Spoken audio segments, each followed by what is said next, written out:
That's the whole thing I talk about, winning the battle in the morning. So every morning I wake up, I believe in winning the battle against yourself. People say, why do you say that? Because there's a lot of things you can control. When you wake up, I talk about making your bed. Make your bed, make sure your house is clean, make sure you get your breakfast, make sure you shower, shave, whatever you're doing, control that. Don't hit the snooze button. All these things are very important. That's been told a lot of times. Why don't you hit the snooze button? Because you wake up already failing. You're already behind the power curve. So what happens when you hit the snooze button? You may not make your bed. You may not do your hair the way you want it. You may not pick the right clothes out in the morning time. And I go back to this real quick. Remember how you had a job interview for a job? We've had several of them in our lives. What did you do the night before that job, weeks before the job interview, when you knew you had it? You prepared you had a bowl out for your oatmeal, your cereal, whatever you had in the morning time. Your coffee cup was out. Your clothes were laid out. You studied, you rehearsed, you were ready. You brought your best self. You were going to war with yourself because you wanted that interviewer to see your best self. You won. You got the job. After a few months in that job, you look around. I got the job. You start to back off. The clothes aren't out. You're not ready. You're hitting the snooze button. You don't get up on time anymore. You realize that you can still have this job and not be your best self. The interview you is gone. Your job is gone. You have your job, but the interview you is gone. So winning the battle in the morning time is just that. It's that you wake up in the morning time and you own all this stuff, because once you leave your house, the world then gets at you. And that's why I believe in not getting up in the morning time and checking your phone immediately. Everybody does that. They get up, the first thing they do is grab their phone, look at the phone. Maybe bad news on there. So how's your day start off? I don't go to the gym. I don't make my bed. You're caught up now on that phone. That's how your day starts. You lost control. So once you win that battle in the morning time, then once you go out, now you've won.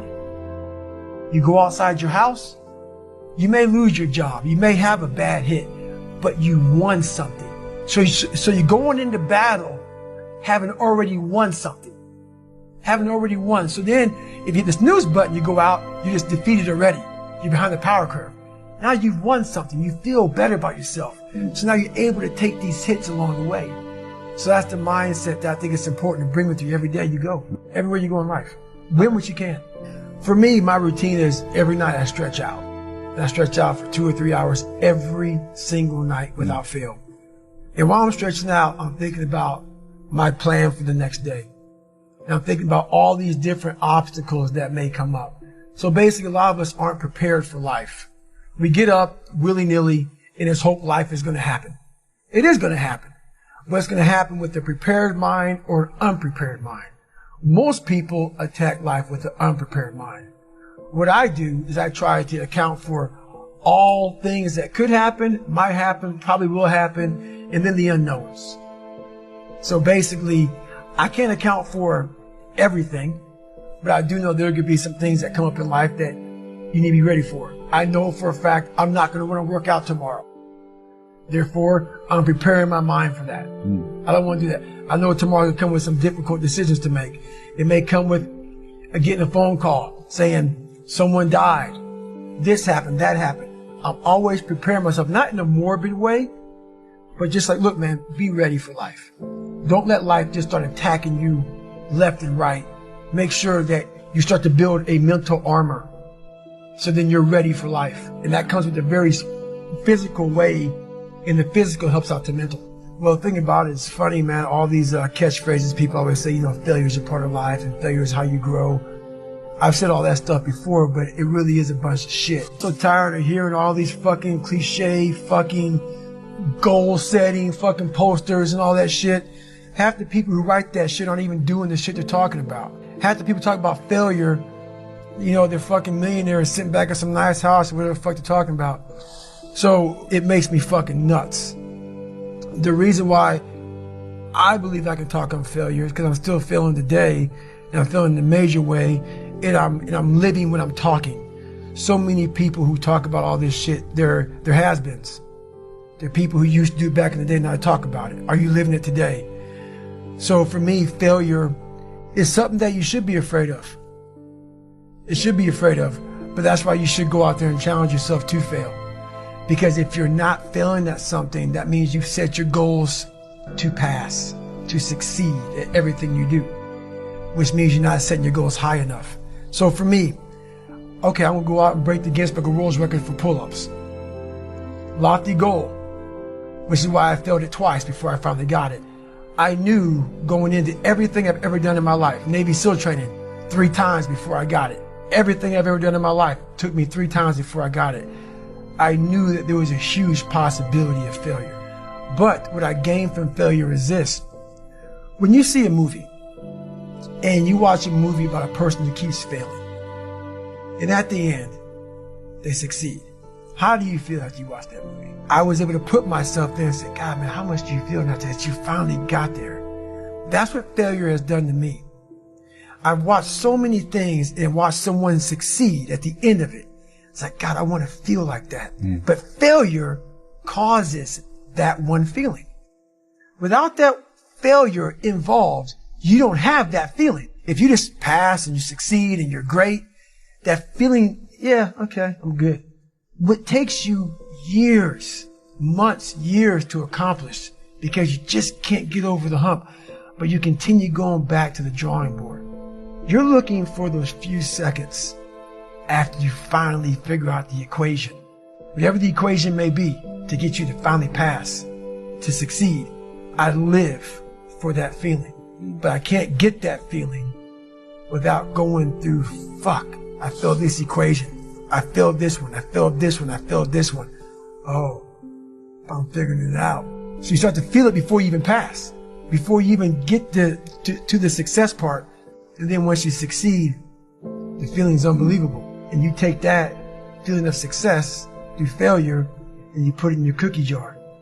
And you say, I'll come back and get you again. I'm going to need you again down the road in my life to call on you. Like, for instance, I see men and women now are almost all the same. I see women carrying bags. I see women opening their own doors. Like, this whole world is kind of meshed into one big person. All these customs and courtesies, all these things are just gone. Like, you know, the second that bell rings when the daggone airplane parks, everybody's just up. Versus a man seeing a woman they sit by and say, hey, ma'am, is this your bag? It's all these small things. It's all these small self-disciplines. We're always rushing. We're rushing everywhere. We're rushing. People aren't holding doors. It's all these small things, these small disciplines. Why do you make your bed in the morning time? When I was in the military, I never forgot. I was like, why the fuck are we folding our shirt up this way? Why? Why am I making these hospital corners 45 degrees and then folding my bed back 6 inches the size of $1? Why am I doing this? All these small things that we do in life are building your mind up for discipline. And all those disciplines are gone. So that's the one thing that we definitely miss is self-discipline. It started off with the Rocky and Rambo movies. You know, those are kind of like my fathers when I was coming up. But then when I finally met this guy named Scott Guerin, this guy that fell off it, you know, he had a parachute accident. A guy crashed through his parachute and he fell 13,000 feet, pretty much to his death because his parachute collapsed and he fell 120 miles an hour to the ground. I mean, that picture in the book. It's disgusting, right? And so he hit the ground, and I met him a couple years later at this CAP, Civil Air Patrol camp. And I'm sitting there, and no kid was like amazed by him. You know, they're like, okay, this is a great story. I'm a kid, let's go. I'm sitting, he comes out, and I was amazed by Rambo. Like at a young guy, like, oh my God, this is the real Rambo. He came out, he had, he got his throat cut open to open up his airway. So I saw he got trached, and I saw all these different things. I was like, my God, he came out talking all like Clint Eastwood, and he shared the story, and he's all hardcore. And I started following this guy, but he didn't know I was following him. So for a week long, he did push-ups and flutter kicks, and I was like, man, that is the real Rambo. I was looking for strength my entire life. I didn't have any. I was a really weak kid. My dad beat the living shit out of me and I was strong as a young kid. But me protecting my mom for so many years in that house, my dad made me very afraid because he beat the shit out of me every time I went at him. So in that, every man wants courage. Every man wants strength.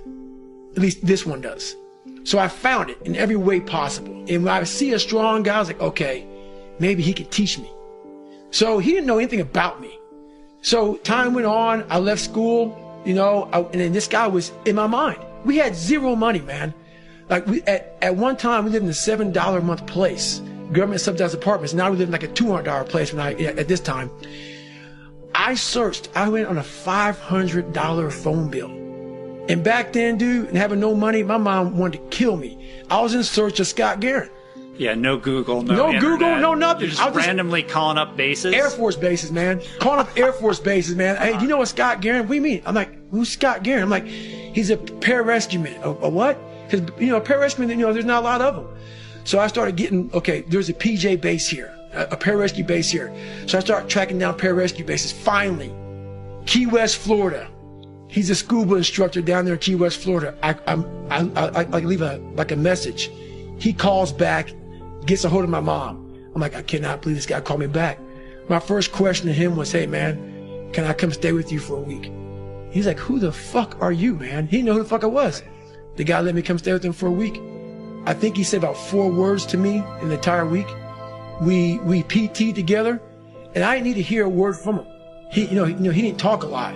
He was an instructor. I would go to school or to scuba school with him. He would instruct.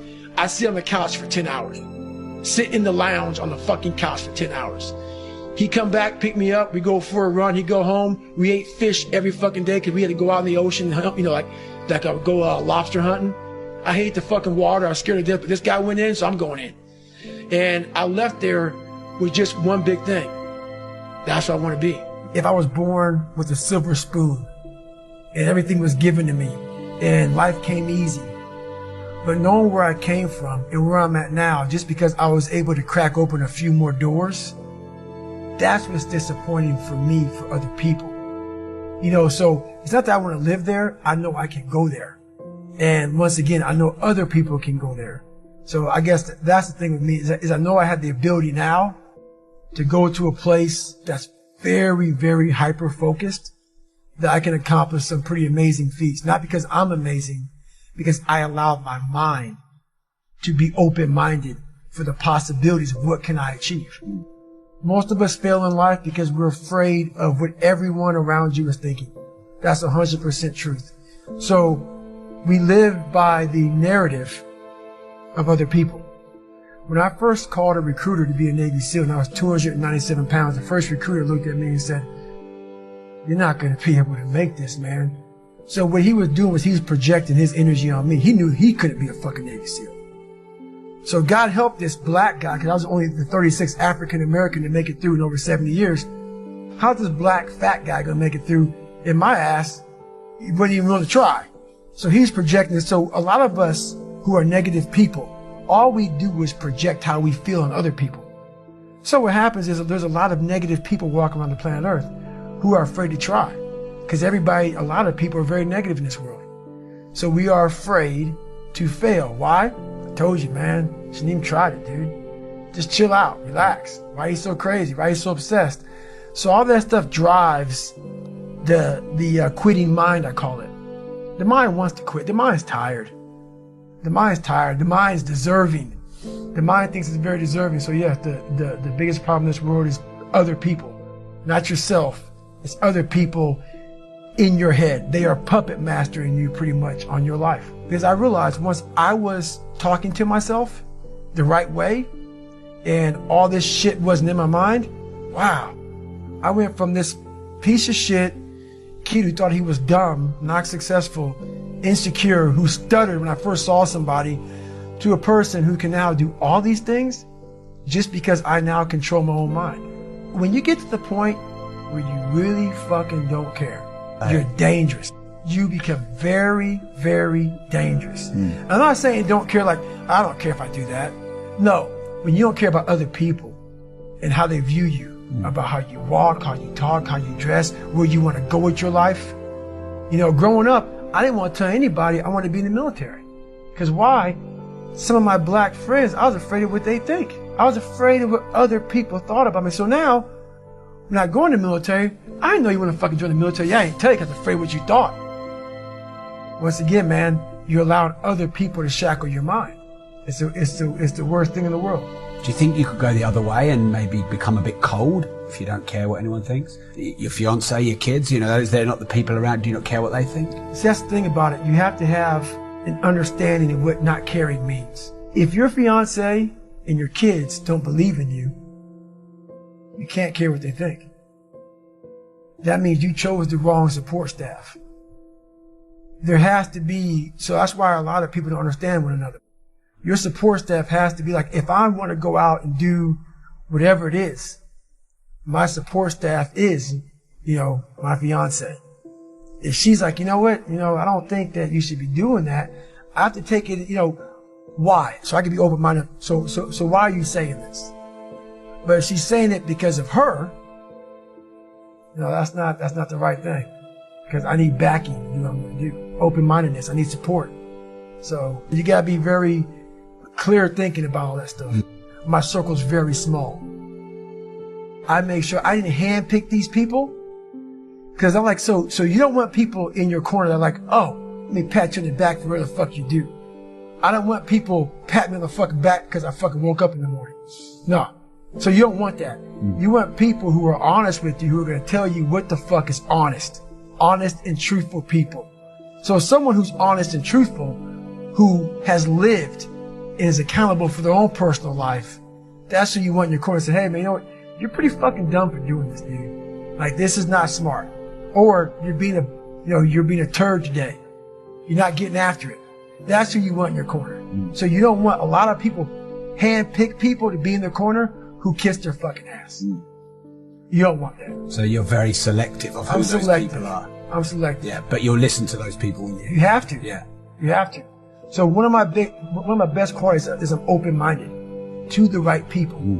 But I don't respect a lot of people. Because how am I going to respect you if you're not fucking grinding every day? And I don't mean working out, getting to the gym. Really going out there and grinding. So if you don't know how I'm living my life, how am I going to respect you? So you have to be a hard worker, period, Doc. You got to work your fucking ass off. That's where I get respect from. So if you're working hard every day, now you have an opinion in my eyes. But if you're just a guy who talks shit and you live this fucking life of talking shit, come on, dude. I understand one thing. You're just talking shit. But if I see you every fucking day of your life trying to be better, every day going through all the wickets to be better, you got my attention. I respect you now. So respect is the first thing.